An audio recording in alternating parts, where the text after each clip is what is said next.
and does not necessarily reflect the views of WSIC. All systems are a go. Ladies and gentlemen, hold on to your seats. Taking Care of Iredell with North Carolina State Representative Jeff McNeely is about to begin.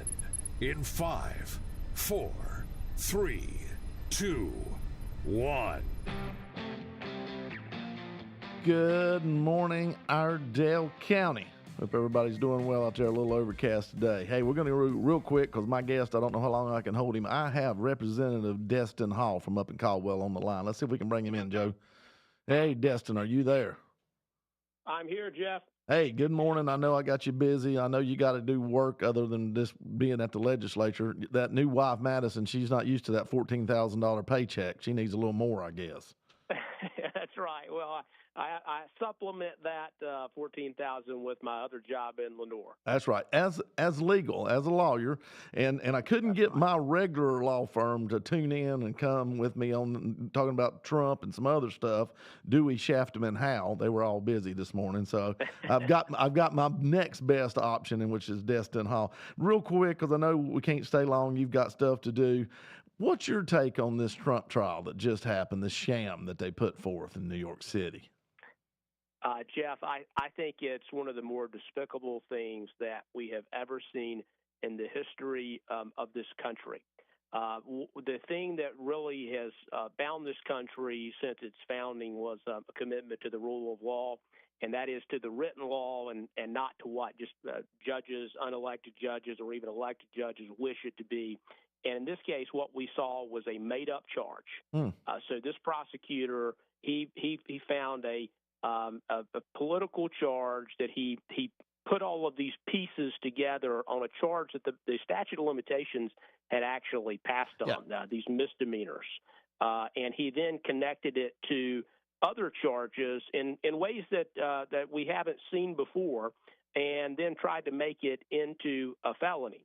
And by the way, before those charges were even issued, this prosecutor literally campaigned on getting Donald Trump. I mean, anybody can Google this. Alvin Bragg campaigned on getting Donald Trump, which is highly improper for any prosecutor to do. In my opinion, it wouldn't be permitted in North Carolina for a number of reasons, but I don't know the rules in New York. But this prosecutor literally campaigned on getting Trump. He gets into office. He waits years before he brings these charges. The statute of limitations already passed, and next thing you know, he brings these politically motivated charges, unprecedented for anyone, but especially a former president of the United States. It all just reeks of politics. Well, you know, he waited till to see if this is who was going to be the nominee for the Republican Party. Then he says, okay, I'll go after him. You know, they actually had the legislature change the statute of limitations through law to allow this to happen. So, like, the fix has been in from one end to the other. It's everybody's involved, all the president's men, as they say from that movie title.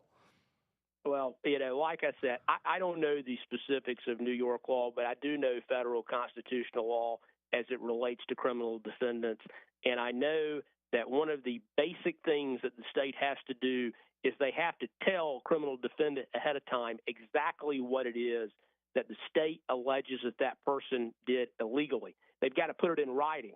They can't just say, well, look, you did something bad, so we're charging you with a crime. It has to literally specify, we're charging you with the specific crime, and here are the facts to support that. They didn't do that in this case. I mean, if you go and look at the charging documents, it says falsifying business records, which, again, it's a misdemeanor in New York. And then they go on without spelling out how or why to create a felony out of these charges. And then, you know, what's even worse, it's not just what the prosecutor did.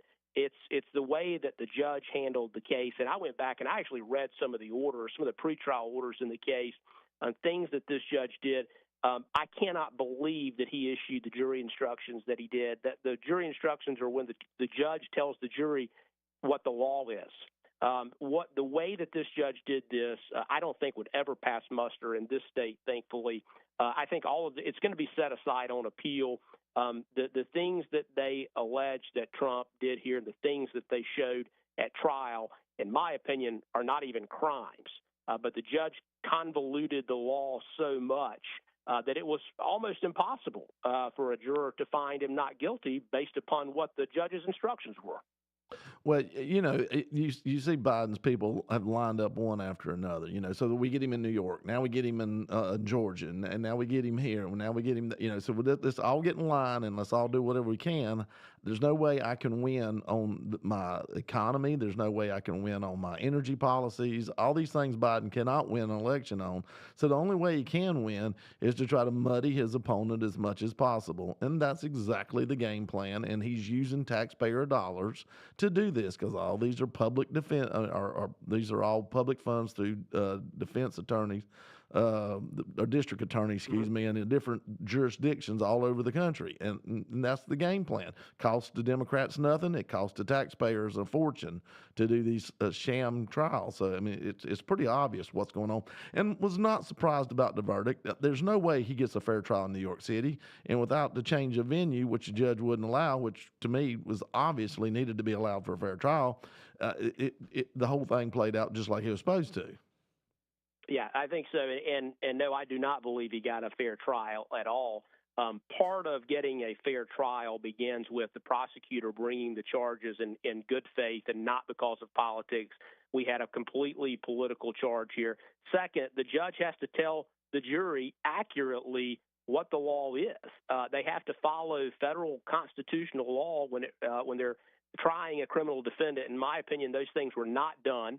And so no matter whether the jurors had good faith or not, before we even got to the jurors, the whole thing was so screwed up that, in my opinion, he didn't receive a fair trial. I'm confident that some court is going to end up striking this down sooner rather than later. And as to the politics of it, the fellow who was the number 3 at Biden's DOJ left that position to go work in the local DA's office in New York. That doesn't happen. And so you're telling me that that's just coincidence? If you look at this has been widely reported on the White House logs. The DA in Atlanta, Fonnie Willis, had been to the White House before those charges that she issued in Georgia were made. So the reality is there's plenty of smoke there to show that Joe Biden and his administration are behind much of these criminal charges. And I think it's completely despicable. It's completely anti-American. It's doing great harm to our country. Well, we got Hunter Biden's trial coming up, and I truly see that there are felony charges for what he did because actually there are gun laws involved, and he'll end up getting misdemeanor charges out of it, where Trump was misdemeanor penalties or whatever, and he's going to get felony charges out of it. So it's kind of odd how this works. Of course, good news for Hunter is he's having his trial in Delaware. So there you go. Maybe we could get that recused and moved to North Carolina or, maybe Texas or somewhere fun and see what happens. Yeah, we want everybody to have a fair trial at the end of the day. And, I certainly hope they do that in that case. But, what Joe Biden's administration is doing right now, in my opinion, along with other Democrat DAs across the country, they're charging a former president, something that's never been done before, charging a former president with serious crimes and trying to jail their political opponent, who right now is the leading candidate for president. If you're going to do that, if you're going to charge a former president and the current leading candidate from one of the major parties, before you do that, you better have very clear facts, and you should not be relying on some Frankenstein legal theory that's been untested in the court system to try to take a former president trial. You don't do that. You better rely on a well-tested law, something that the courts have been well settled on, and clear facts.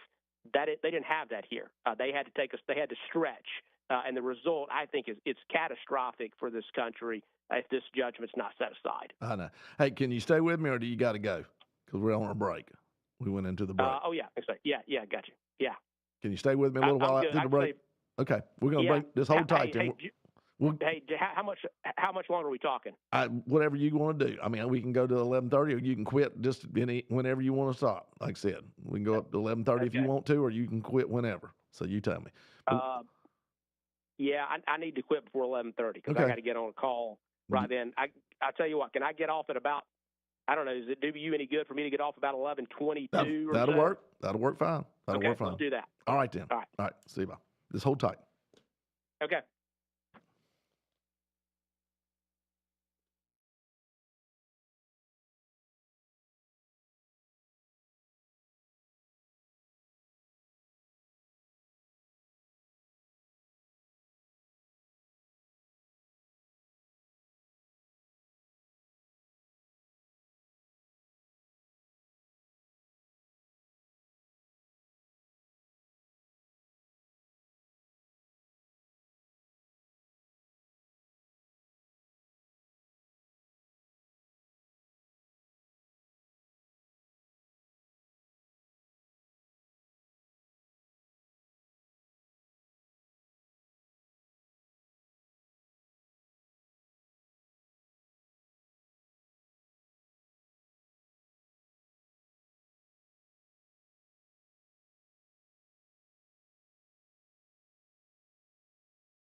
Now, more Taking Care of Iredell with North Carolina Representative Jeff McNeely on 105.9 100.7 WSIC.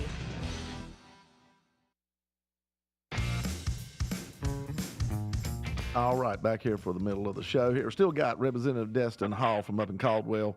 The odds-on favorite, if I was a betting man, and I'm not, a lot of people may try to pin that on me. But anyway, next Speaker of the House with me talking about the Trump trial. But let's talk a little bit about you. Let's talk a little bit about North Carolina in the future. You still with me? I'm here. All right.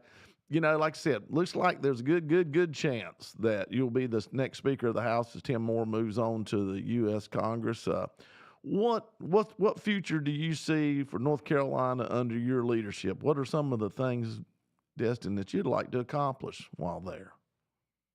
Well, I can tell you that you and I have been talking a lot about law and order on our call today, and we want to continue that. We want to continue to make sure that North Carolina is not a lawless state, that you don't have to lock up everything in a Walgreens because you've got thieves coming in and stealing everything with impunity. We want to make sure that folks are not laying in a major highway and blocking roads to protest. The pro-terrorist folks, just like we've seen before, laying in a road, prohibiting access. We want to tamp down on those things. We want to make sure that this is a law and order state. We also want to continue to be the great state that we are for business. We want to cut the red tape. We want to have lower taxes, but part of it is where do people want to live? They want to live somewhere where they can be safe. They want to live somewhere where the government is not coming down on them and telling them what they can do and taking all their money through taxes. So we're going to keep moving in that direction. We want to make sure we solidify voter ID. We want to make sure we've always got safe and secure elections in North Carolina. And so it's going to be a battle, Jeff. As you know, we've got 72 House Republicans right now. We're going to add to that, in my opinion, in November. So right now, I'm laser focused, as I know you are and the rest of our caucus, on adding to our supermajorities in the State House. I know the senators are focused on the same thing. I hope that this next session, I hope we're not even going to need the supermajority because I think Mark Robinson is going to be governor in this state. But, we want to make sure that we have that supermajority, though, no matter what happens. In the governor's mansion, as long as we have supermajorities in each chamber, this state's going to be fine. We're out also campaigning for Republicans up and down the ballot for the state Supreme Court is especially important. So we're going to continue to push a lot of the great policies we've already pushed and some of the things that you and I have worked on. over the last several years, and that you've seen what Republicans have done the last 14 years or so that they've been in power, completely changing this state into the best state in the country for business and the best state to live. So we want to keep that up. It's a big set of shoes to fill, but I'm looking forward to it, and I know our caucus is as well, just continuing to implement the great policies that you've seen us work on over the years. Well, and like I said, what's the old saying? If it ain't broke, don't fix it, or whatever. So it isn't broke. We've done well, and so I look to see continued strong leadership with you there. I look to see that we're going to go about doing things that need to be done, not just making laws to make laws, but fixing problems that arise, and that's what I think is best about government. So I know you got to go. I know it's 11:22, and you told me you could give me that much. Destin, I appreciate you coming on. I appreciate your opinion on the trial. Have a great day, and go out there and make some money so that wife will be happy. Thank you, my friend. And look, I want to tell your listeners in Iredell County, Jeff McNeely is doing a great job for you, as you all know, because you keep reelecting him. Send him back again this November. He's working hard for you. And, Jeff, appreciate you for having me on. Hey, thank you, sir. We'll do it again soon. Take care. Sounds good. Thanks. Bye-bye. All right, brother. All right, as Representative Destin Hall, like I said, odds-on favorite to become our next speaker. Looking forward to that. I think he'll do us a fantastic job. We got a really good leadership team that looks like we're going to have in place next year. Be shifting around, doing little changes, but still good quality people that are smart and know what they're doing. Anybody like to call in? We got a little bit of time till we go to the 11:30 hour, and then we're going to take calls and talk about different things on the second part of the show, so we kind of flipped it today, but it's 844-788-3464. We can talk about the Trump trial. We can talk about whatever. I got a little more dialogue on it. So like I said, 844-788-3464. And might as well just maybe get into it. I know a lot of people are saying, oh, why are you bringing up this trial? Why are you bringing up? The main reason I'm bringing this up is it scares me to death, because of what I see right now is the Justice Department basically is a political extension of whatever administration, evidently, if you get the right people in it, which Biden's done well at that. Trump couldn't get the right person, I guess, to do his hench work like they've been able to do with the Biden administration in the Justice Department that we have now. So very interesting how they've turned it around and been able to go after average citizens whenever they don't like the way they are. And folks, you can look back through history. I say this is a lot about how they silence people in all kind of different countries. We'll even throw Germany out there back before World War II. So these are the things that should scare you, because right now I'm not sure how much justice you get in America. This trial made no sense. They actually had to have a legislative laws changed to change the statute of limitations for him to even start this. So not only was Alvin Bragg, campaigning on this, obviously the political parts of the state of New York were willing to go along with this whole sham. So this is a scary part. At what point in time do we really worry about them coming after you? I worry about that myself. Without that change of venue, we knew this was going to happen. And here's the funny thing. The defense basically built their case on the presumption that Trump really committed election fraud. They talked more about that in the trial than they actually did the misappropriation of the accounting of his business, in my opinion. They tried to turn this into some kind of a contribution to his campaign. And that was never actually a charge brought against him, but yet that's what they kept reiterating, to saying that's how he got elected in 2016, and that's what you really ought to convict him on, is that it's more crooked because he was able to use this. Now, it's funny. We never really dove in because you couldn't get the Obama administration to pick up the ball on Hillary and her 30-some thousand different emails we think she destroyed or more, when they took a sledgehammer to a private server that she used when she was the Secretary of State. So, all of that was totally illegal and totally wrong. But, hey, it's okay because it's Hillary Clinton, and we're not going to prosecute. Just like we didn't say anything when her husband paid Paula Jones, what was it, $850,000 to shush about having an affair with him. It's funny how, I guess the problem was Trump didn't pay enough. He didn't pay but 130. He should have paid 800 and some, and they probably wouldn't have said anything. So it's just ironic how all these things have kind of morphed together. And what I think happened here is not good. And I'm saying that about the tryst between what Donald Trump and Stormy Daniels talk about here.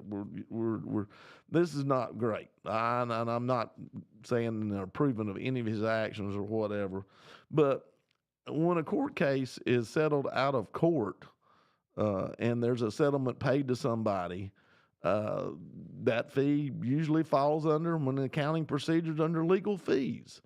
And this presumably, maybe it was not a formal case brought, but settlements are made all the time on disputes and whatnot. Was there an accounting error? If not, you go back and refile the taxes then, and you probably pay the penalties, and you probably pay the interest on it if it's not actually a deduction. So I'm trying to figure out here exactly. And then the next question is, should the charge really have been prostitution between Trump and Stormy Daniels, not necessarily a false business entry or a campaign finance? Was this not what happened? Because it's kind of a quid pro quo. It looks like a service provided and a money paid for. So would that not been more it?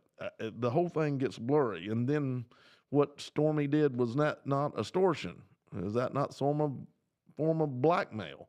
So I'm trying to decide, and does she get immunity because she testified? And can Alvin Bragg and their department give her immunity on this to testify on a business filing? So the whole thing just reeks of poor law and justice. I find it very concerning that they could weave this weird web and then bring back these counts and all 34 of them, and I guess they're saying each payment and how this was all concocted. So just trying to make sense of everything we got here, and none of it really does make sense at all. So, and I'm sure there's a lot of people out there said, no, he got what he deserved. He got this, he got that. Well, I don't know. I'm not going to say who deserves what. But I do not see where this was actually a fair trial with charges that seem to be trumped up, we'll say, for other ways or whatever. So very concerned about our legal system, especially in the state of New York. It seems to be whoever and whatever. And I see this kind of looks like it happened some in Illinois, in some of the other states that seem to be leaning very hard to the left. They seem to be able to do their will as they please. And, there is no real justice. We saw this in the wild, wild west in the parts of our history of our country. Maybe it's happening again. Maybe everybody chooses to do their justice their own way. At what point in time do we start forming posses and go out and start throwing ropes over trees and hanging people? Because we're not really following the rules of law, so I guess we can follow the rules that we make up as we go along. Think about these things, folks. Think about exactly the right procedure that happened. Think about how this trial should have went. I'm not saying they couldn't find him guilty. I'm just saying the way they went about it and the procedure. And I truly believe when this goes to a court of appeals, that's where it's going to get thrown out. Both sides are going to claim a victory. One's going to claim him as a felon. The other one's going to say he's exonerated. This should be good dramatics going forward into the November election. How can you not participate and get involved? Stay tuned for the second half of the show. Call in. There's more Taking Care of Iredell with North Carolina Representative Jeff McNeely on the way from 105.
with NC Representative Jeff McNeely on 1059 100.7 WSIC. Local starts here.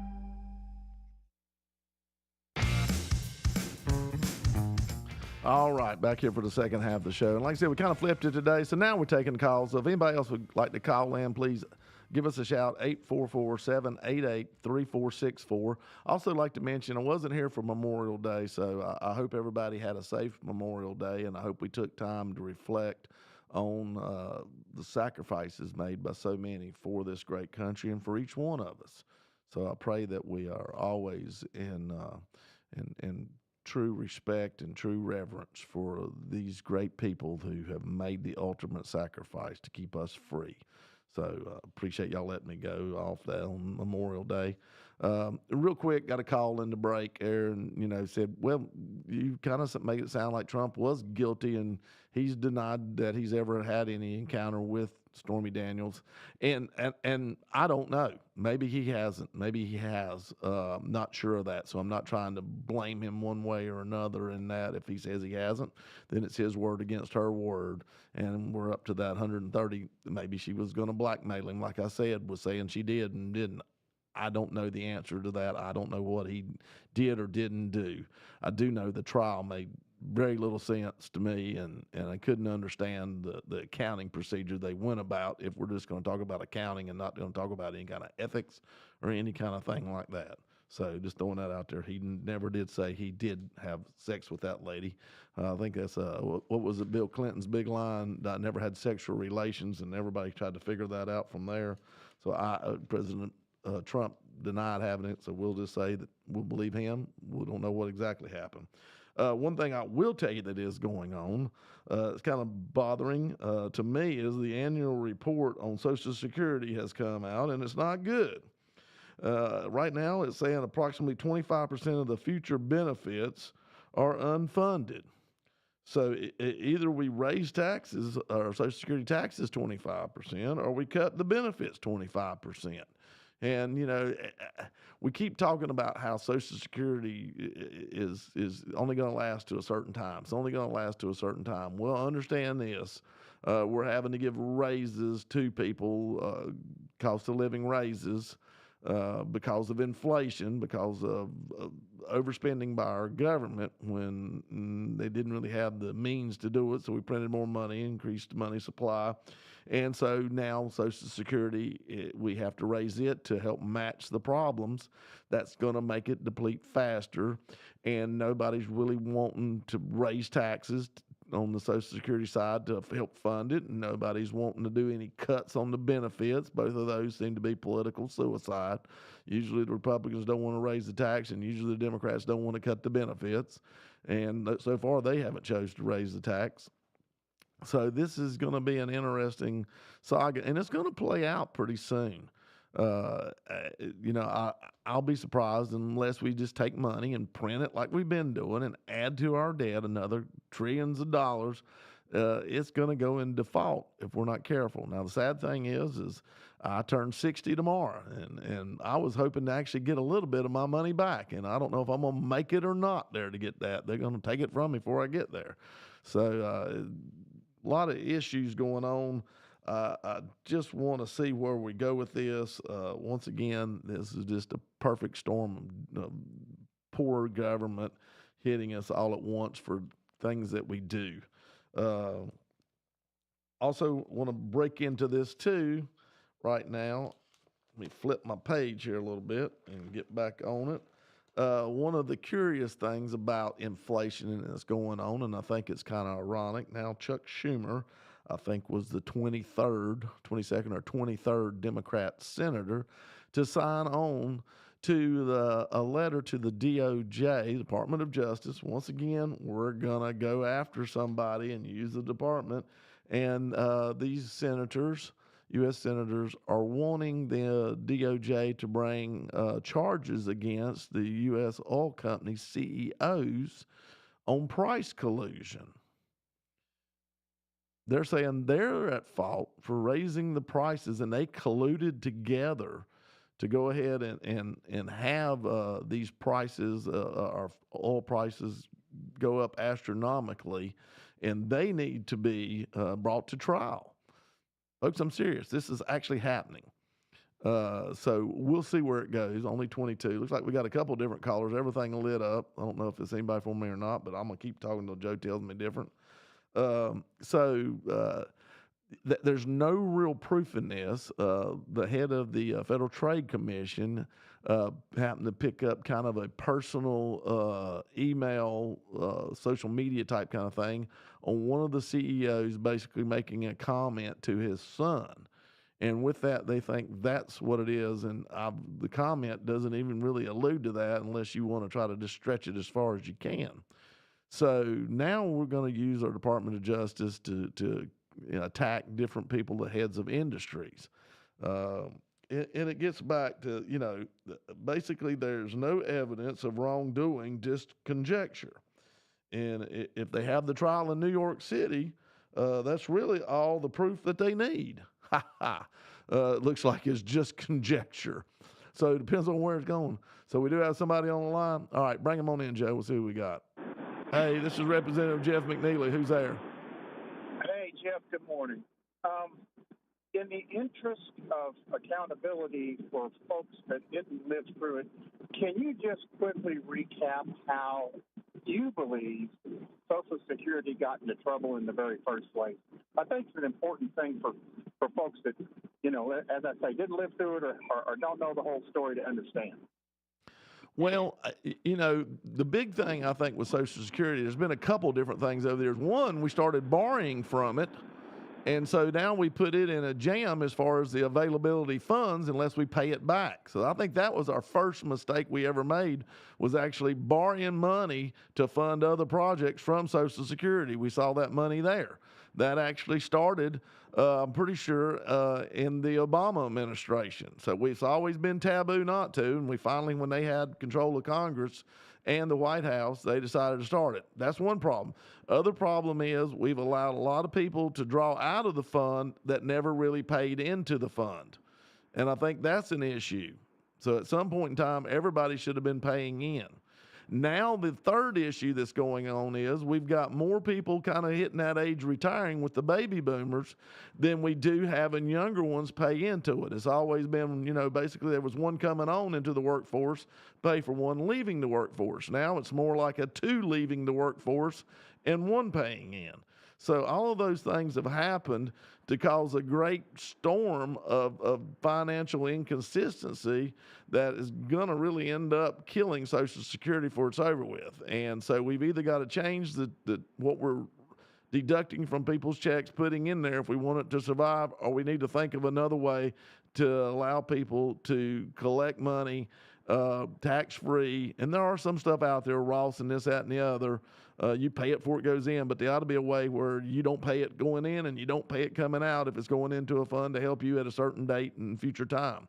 So these are things that we have to figure out, and we've got to do it quick, but nobody has the political gall, I guess, to want to go ahead and take this on and actually do it. We just keep kicking the can down the road because there's a huge voting block that you're talking about messing with in their older age. And they're very sensitive about that. Trust me. I know. I am too. So that's kind of where we're at with the Social Security, and nobody's really tried to fix it, overhaul it, saw this problem coming for the last 20 years, and have pretty much just said, okay, well, we'll just deal with it when it happens. So I'm not sure where we're at with this and where we're going to go, but something's got to be done, and the sooner we do it, the less painful it will be. Couldn't agree with you more on all your points, but your first point was the one that I think is the most prevalent and had the biggest impact. When they moved Social Security revenues into the general fund, we knew right then and there, and I think it was said at the time, that we're going to come up short at some point, yeah. And it's just been kicked down. That can't just been kicked down the road. And as much as it may sound unfair, I think it's been the other party, the Democratic Party, that has caused a problem, can't find a solution, and look, on the inside looking out, because I draw my retirement. I hopefully can live long enough to get my money back out of it, although I think that's impossible. I hope that we we can figure something out. But I'll be honest with you, Jeff. I don't think that's ever going to happen. I just simply don't. There's no I can tell you right now, with the administration that we have in place right now, if they get 4 more years, they'll definitely not take a look at it, and it'll definitely implode shortly after they're done, after their 4 years, if not during it. And I can tell you right now, I'm 60 tomorrow, and when I turn 62, I'm going to start drawing. And I've done the math, and that's the only way I've got a chance is to start drawing early, because it's not going to be there if I wait till I'm 67. It's just not. Well, I did the same thing. I was 62 and a half, and I knew what I had to do. I didn't want to do it.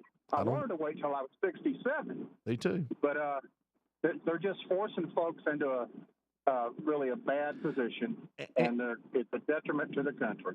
And I will tell you this, because more people are seeing this that have any kind of economic intelligence, and we're all going to take it at 62, which is mean it's going to get depleted even faster. So, I mean, but hey, that's not our fault. That we're making a wise business decision on an investment we made that turned out pretty bad because we had poor people managing our investment. The penalty for bad decisions falls in the wrong place. That's right. And I for one, am just fed up. I couldn't be any more fed up with the way it's going than angry, to be honest with you.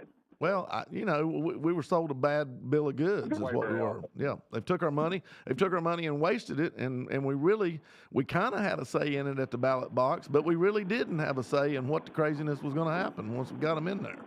So, anyway, hey, good talking with you. Thank you, sir. All right.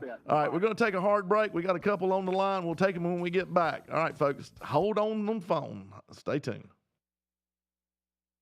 We'll be back with more of NC Representative Jeff McNeely and Taking Care of Iredell after this short break on 105.9, 100.7.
Taking Care of Iredell continues. Here's your host, NC Representative Jeff McNeely on 105.9, 100.7 WSIC.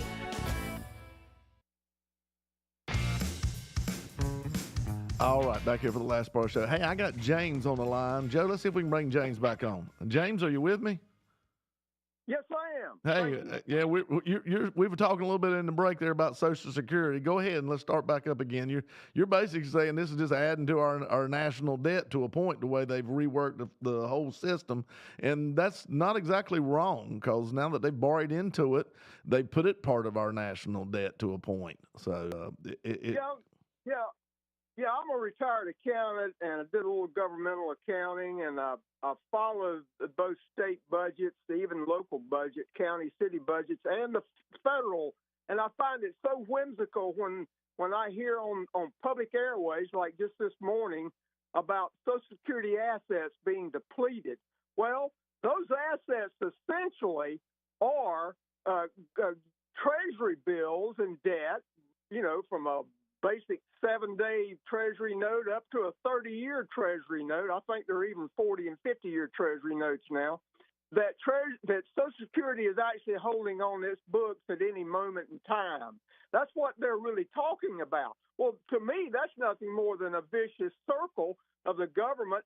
Social Security, one of the government's biggest, most proudest programs, by the way. Oh, yeah. And I might add the real reason for Social Security, and I might mention all federal involvement in education and Medicare, is really to control the American public. That's what it's really about, because that's about 60. If you add all those programs up, especially at the state level too, it's about 60 or 70% of all federal debt in the whole United States. Yep. So really, the government is controlling the public through those programs. Nobody wants to die with no money in their bank account. Nobody wants to die without access to health care. And the government and the ever-growing bureaucracies know that.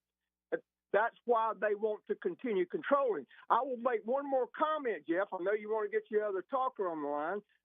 McCain and Lindsey Graham, remember in the early days of, I think it might have been the second term of Bush Jr., talked about, let's just turn about 10 or 20% of Social Security into private investment, i.e. primarily public issued securities like some General Motors or some GE, some IBM, some NVIDIA, things that are really going up in value.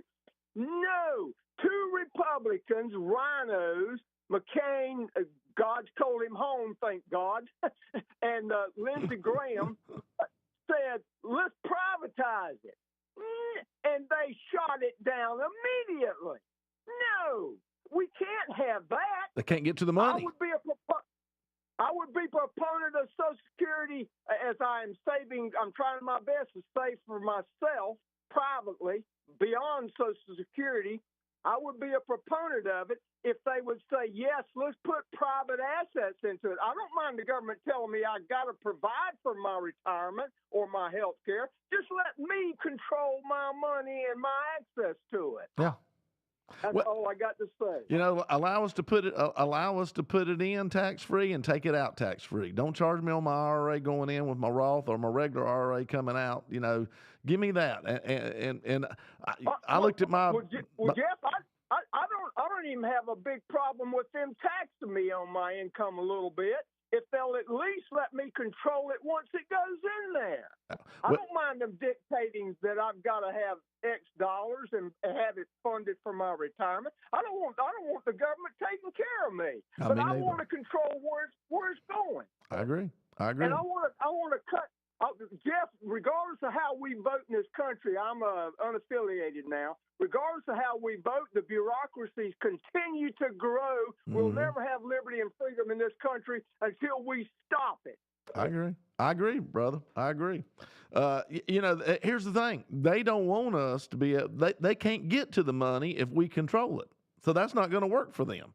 That's why they're so adamant against it. They want to be able to have access to that money some way, somehow or another. When every other avenue shuts down, that's where they go. And that's what we saw happen, like I said, under the Obama administration. Couldn't tax enough, so we'll figure out another way to bankrupt this country. And that's kind of what they've done. They've gone from stealing. And they're sitting on IOUs, treasury bonds, like you say, IOUs from the federal government that will pay you back someday. Well, they'll print money to pay you back someday that's worthless, because of the influx of of how much cash flow or how much money goes into the money supply that makes it that much less worth to us. That's where the inflation comes from. So they'll pay you with inflated dollars, and it won't hurt too bad, or it won't seem like it but till Jeff, the debt comes due. But Jeff, what they're doing right now, especially to the people that don't have much money, but they're continually making them think they're helping them by giving them more money, especially the Biden trillions of dollars, is the hideous inflation that's occurring. If you've got $1,000 in your pocket, Jeff, right now, it's got to be at least $300 or $400 more in your pocket than it was 3 or 4 years ago, and it won't buy anything. Exactly. Your $1,000 has dropped around $300 in purchasing power just in the last 4 or 5 years. They're destroying the lower classes in the country with this stupid, hideous inflation. Mm-hmm. They're doing what every other country does in South America. They basically deflate their currencies all the time. The lower classes, the bottom rung of our population, can never get ahead as long as that continues. I agree. You're right, brother. You're right. You're preaching. I'm singing in the choir, and you're preaching. Well, Jeff, all I can do is urge you to try to restore sanity to the spending in state government. Just work at the state, if nowhere else. Right now, North Carolina's budget, in the last 25 years, maybe even 20, the budget's doubled. I remember when it was about $10 billion around the year 1997, 98. 2000. Well, that's what, $25 billion this year? Closer to 30. Budget? Closer to 30. There you go. Just in the last 25 years, it has tripled, or let's say gone up 200%, from $10 billion to $30 billion. Well, what future is there for North Carolina citizens from a liberty and freedom standpoint if that continues to happen? Tell me what. Well, I can't figure it I will out. tell you this on the state side. We have done our darndest to keep it at around 2.5% growth. That's what we've done. Now, you got to understand, though, with public education involved, and our state's population has doubled in that last 10 or 15 years, actually, almost. It's done it that quick. You're going to see that number go up. But we've really done a pretty good job. Now, is there places we could cut? Heck yeah. And by going ahead and doing the Medicaid deal that we did, I know a lot of people wanted the Medicaid for us to expand it, but folks, I'm telling you right now, that cost us a lot of money. The state picked up, the federal picked up anybody we added and pretty much paid for them, but they actually took away 1% of what they pay us on the ones that were already on. So when it all got said and done, it was pretty much a swap because of the more we had on versus how many we added. So understand this, that added probably somewhere around $560 million to our state budget just by doing that expansion, even though they told us that it wasn't gonna cost us a thing. And I knew that was not true. I knew it. But Jeff, let me make a couple of comments about public education in North Carolina. They've never seen a fancy brand new public building that they didn't like. There's tens of billions of dollars been spent, and I'm talking about the facility, complete with artwork on the outside and everything. Every county in North Carolina's got it.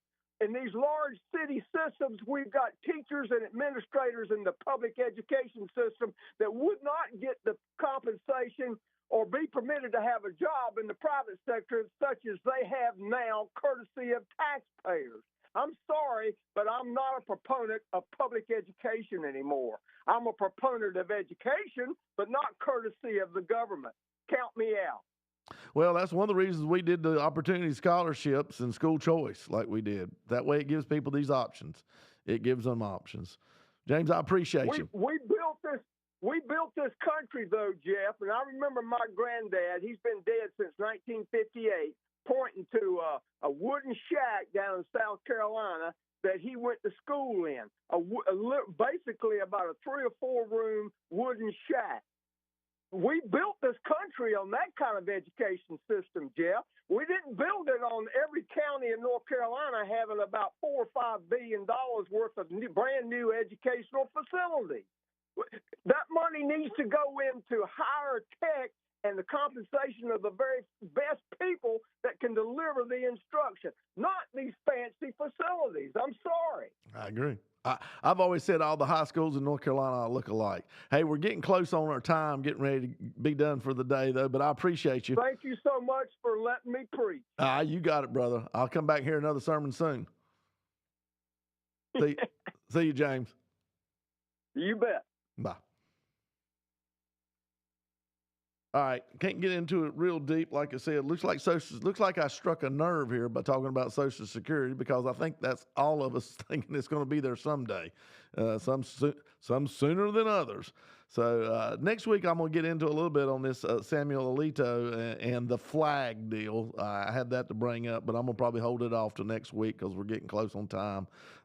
Just the silliness of this, and the left once again doing cancel culture, trying to make sure that he has no voice. He was the one that wrote the opinion on Roe versus Wade, and ever since then he's become a despised figure in America, according to them, and a hero to many.